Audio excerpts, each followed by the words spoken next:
What's going on, guys? Buenas tardes. How are you? Sean Murphy here with The Relocationist, where we help people relocate to Mexico. I apologize. We've missed a video last week. Unfortunately, we just got a little bit bound up. We're moving a family from Costa Rica at the moment to Merida, Mexico, and it's just been really busy and full on. So we had to push this video back. But this is going to be part 2. If you remember part 1 a couple weeks ago with Liam from New Zealand, who moved here with his family and telling his story. So we're going to continue with that in today's video. So enjoy. There's so many things I want to ask you, but jumping back, so you go back to Canada. When people leave their home, I find there's 2 things that happen when they get to their new destination. Either they realize how much they missed what they had, or they realize more so how much they didn't. It's like they were more separated from it now. So you go back and be like, oh man, Mexico is not, this is driving me nuts, this is pissing me off. You know, you get back home and you're just like, or you come home and you don't see it the same. The wires have been altered inside your brain and you're like, I don't even think I fit in here. You feel like a stranger in your own home. Like, does that happen to you? Yeah, I mean, it's easy for me because I've never felt at home in Canada. Right. It's not my home. Right. And I don't know if New Zealand is anymore. I've always had for the last 10 years that home is not this, home is internal. And sure, there's crappy things about Mexico, but you got to make it. Yeah. You got to make it. You got to look at everything that's so great and focus on that. And I don't think we're ever going to find a place that ticks every single box, right? Yeah. But for me, this place ticks more boxes than anywhere currently, for me at least. Or it ticks the right boxes right now. Yeah. But being here, any complaints, anything that you would say you didn't realize or you didn't think ahead? Things are just different. You have to forget about Canada, New Zealand, America, the way things happen. Right. The things happen the way they're supposed to here in Mexico, and you need to just accept that, right? Yeah. Like, hey, I'll be here on Monday to fix your AC unit. Yeah. It might be Monday a month from now.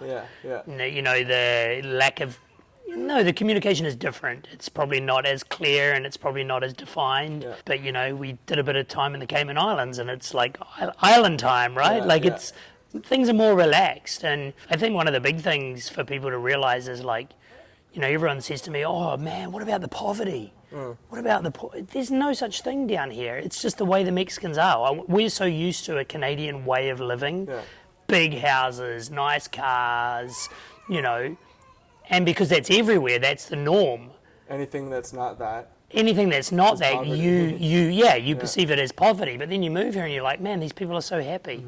And they work so hard and they have so little. But that's the norm here. Yeah. You know, and is there money here? Of course, there's lots of money here. There's tons of money here. There's a lot. But it's not the majority. Right. Like every house you go to, like, you know, in the ghetto, the Mexican areas where if you weren't used to it, you would say it's poverty-stricken. Right. But they live there and they have shops. Every single house has a shop, right? Whether it be street food or 7-Elevens or fix your lawnmowers or whatever it is. They're so entrepreneurial because they just realize that if they are to have more in life, they've got to work for it. They do. And they're not scared of working. Yeah, our neighbors in the village, every night they come out with a table outside their house with like a little deep fryer kind of, and they make their own chips, a soup, what's that big pozole or whatever soup, like, and they just sell it. Yep. And sometimes some hot dogs, and it's just like local kids coming by and whatnot, but it's like a little thing, a hobby that they do. And they don't need to make a fortune, they just need to make enough money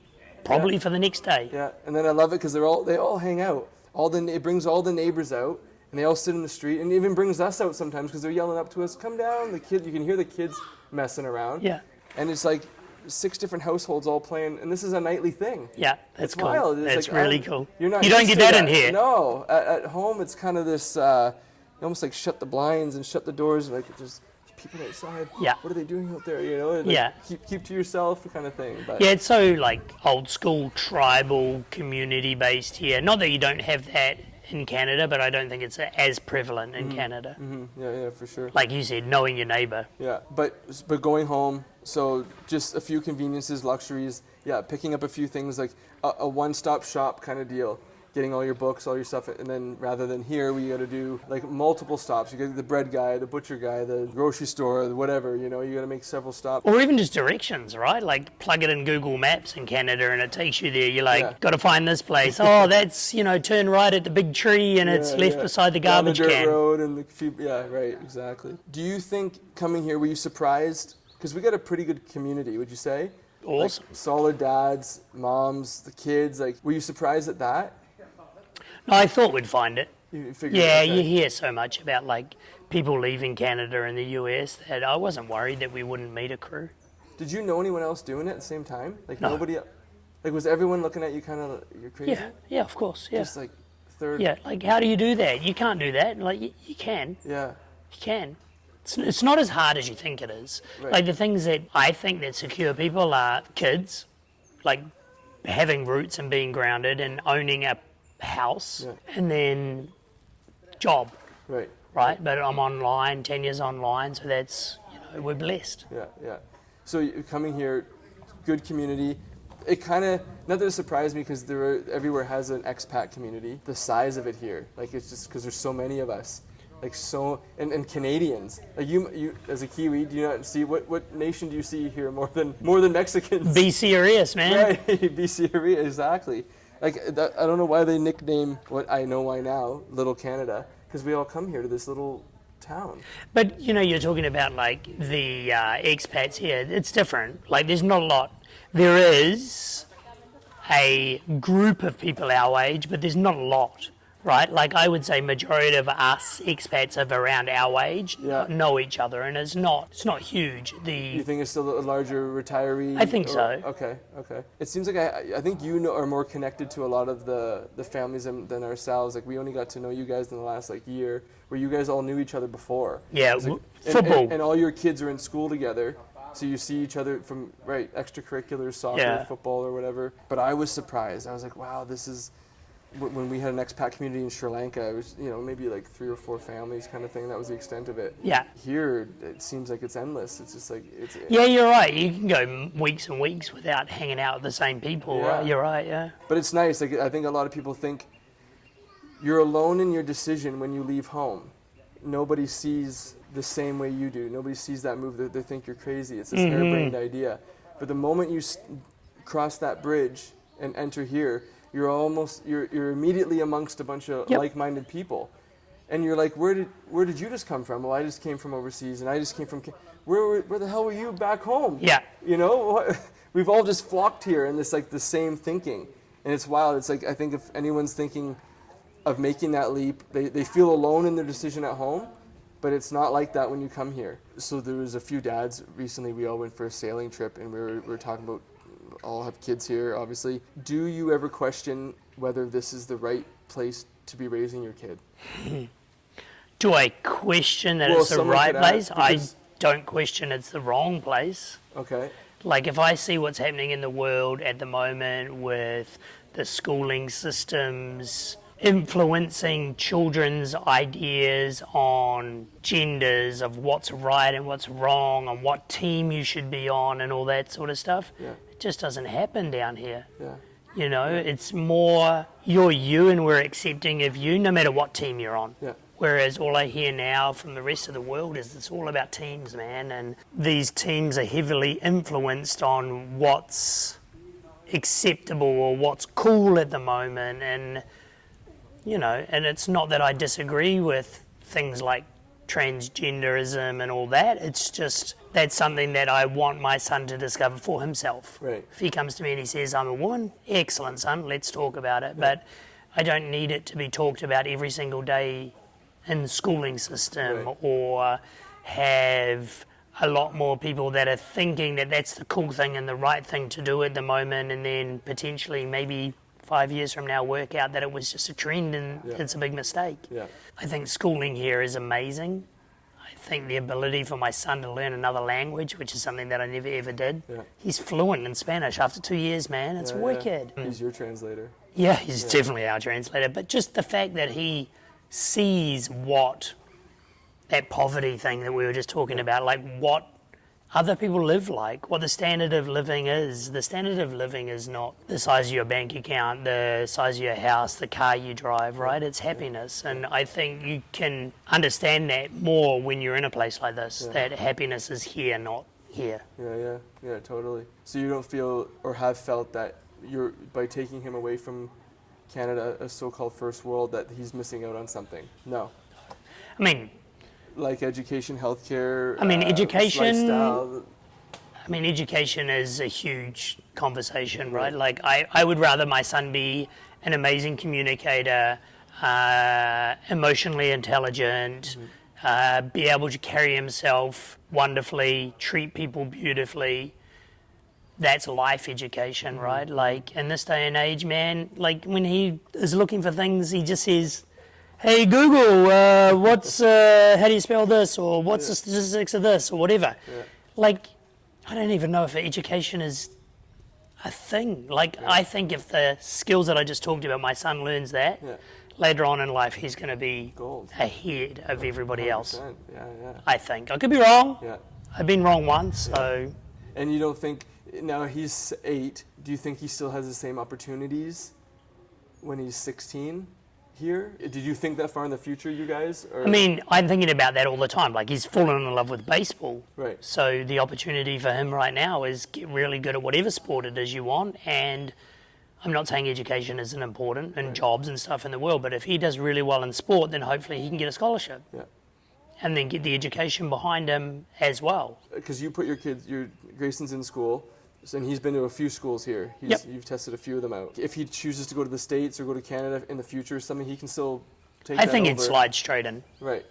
I don't think, he's still young, like, he doesn't know Pythagoras, I can't even say it. I don't even remember how to do it, so what importance is it, Not saying that it isn't, because I know my builder friends use it all the time, but, like, I think a lot of things, if you're not learnt, you can still learn. We always learn as we grow, right? Like, you don't have to be an absolute ninja in every element of life, because you can learn those elements later on. Do you get these whispers from, like, sometimes when I ask these questions, because these are questions that we get put on us sometimes, but we don't even put our kids in school. They're homeschooled.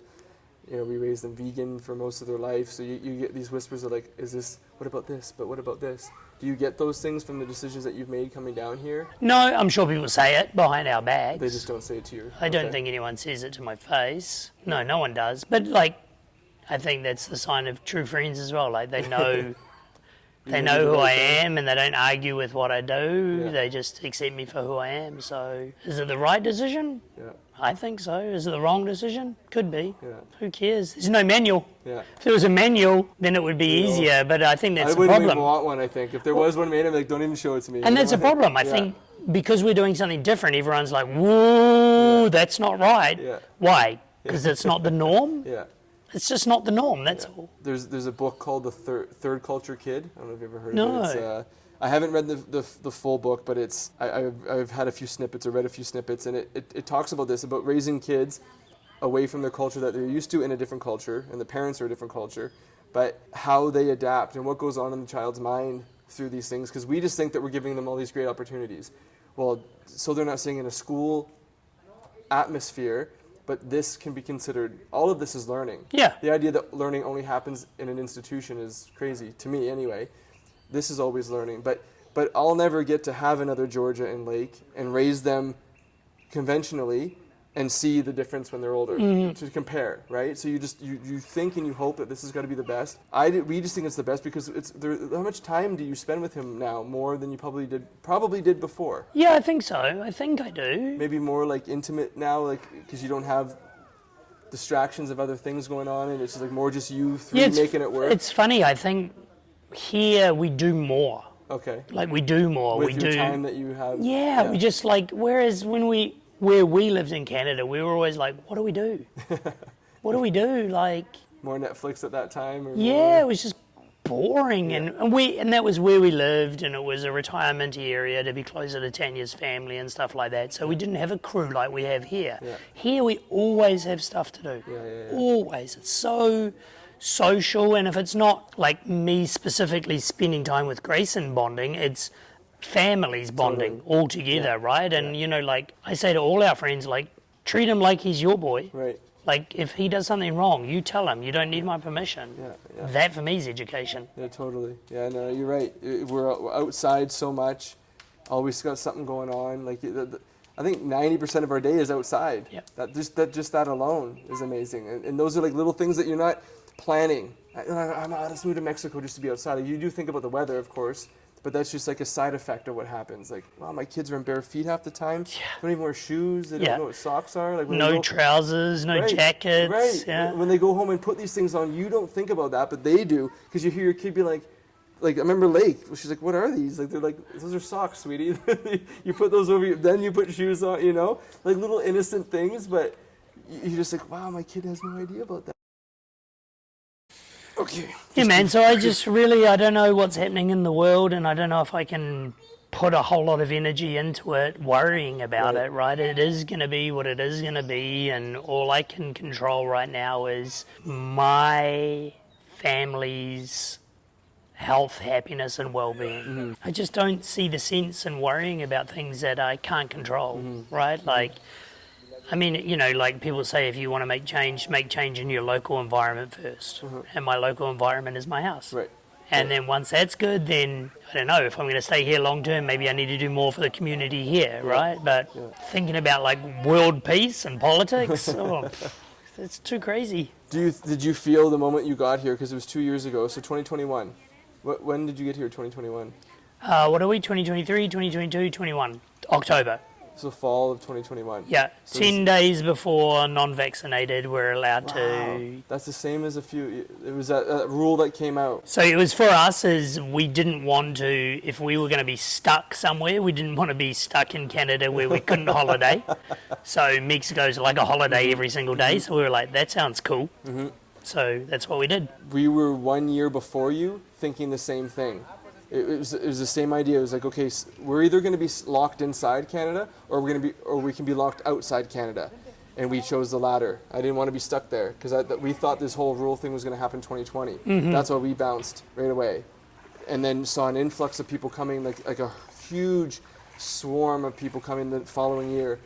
And when we met, and they're like, you've already been here a year? Yeah. Like, what? Why? How did you know? How did you know this is okay? I'm like, I didn't. Well, I mean, we all speculate, but I thought what you thought a year prior.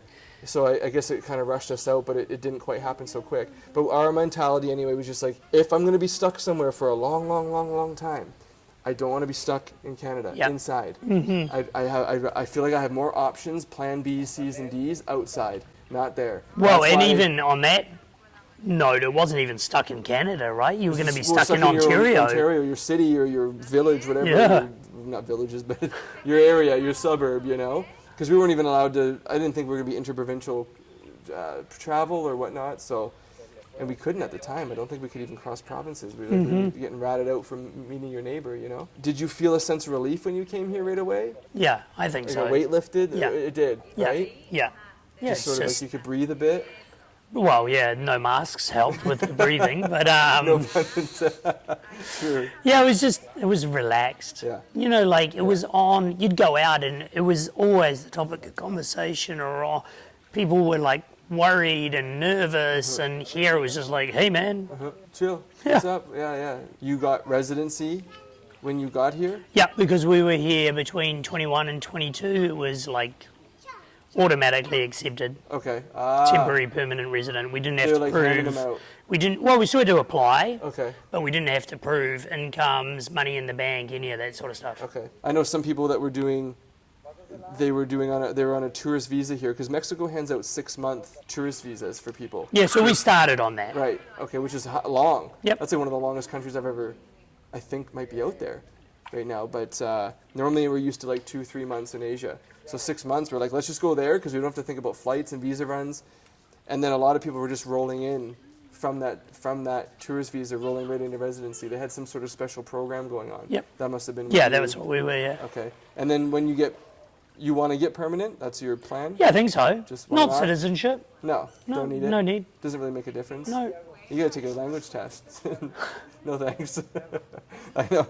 You get our kids to do that for us, right?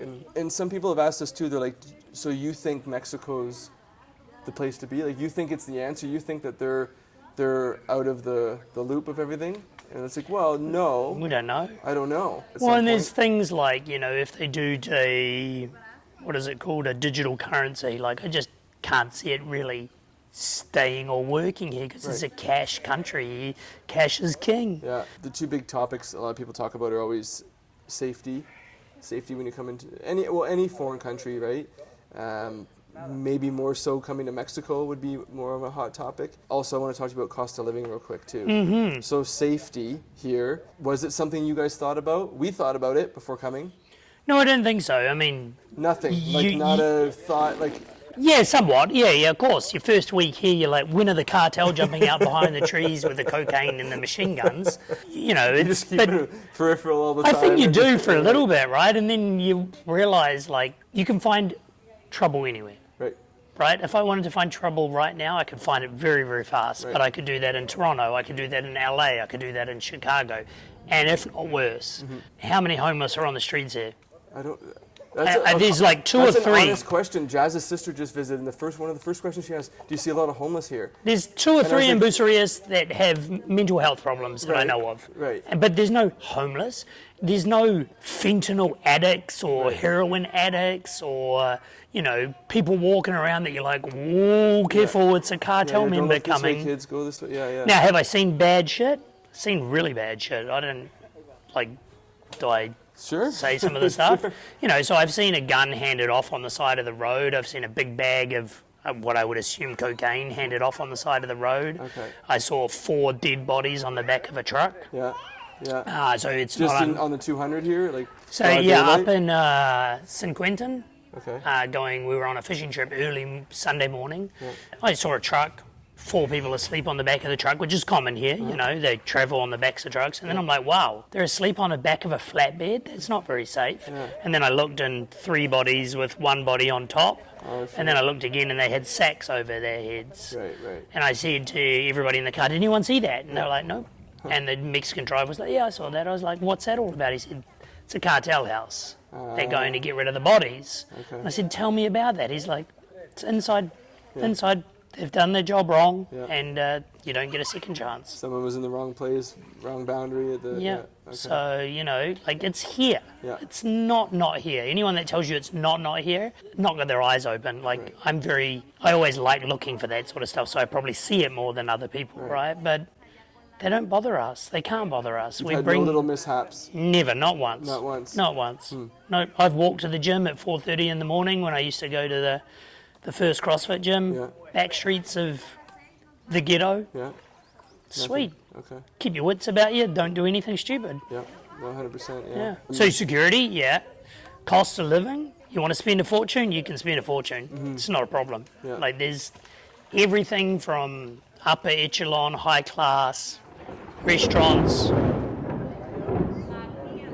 That's a nightly thing. Every night. At the moment. Restaurants, shopping. You can spend a lot of money. Housing, accommodation. Yeah. It's got everything. But if you also want to go out and have what would that be, like $1 taco?